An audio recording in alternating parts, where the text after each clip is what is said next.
Сборная России по футболу в составе с осетинскими параспортсменами выиграла чемпионат мира по футболу среди лиц с заболеванием церебральным параличом.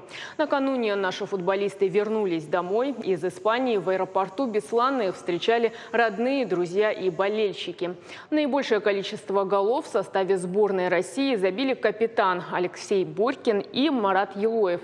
На счету обоих футболистов по 7 голов. За весь чемпионат российские параспортсмены забили 26 мячей, при этом пропустив в свои ворота лишь один мяч. А финальную игру сборная нашей страны выиграла команду из Украины со счетом 3-1.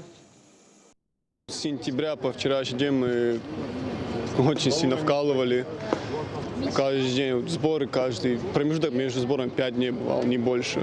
Готовились, и вот результат. Вся игра была напряженная, тем более, когда сравняли 1-1, вообще вот, думали, вот уже все. Ну. У нас будет на следующий год топ-8 лучшие команды мира будут встречаться в Италии. И туда будем готовиться. А чемпионат мира, ну, как я вам скажу, что легко было? Нет, не легко было. Ну, честно говоря, 7 месяцев нас дома не было. Мы прилетали сюда, в Беслан, на 5-6 дней. Улетали на сборы.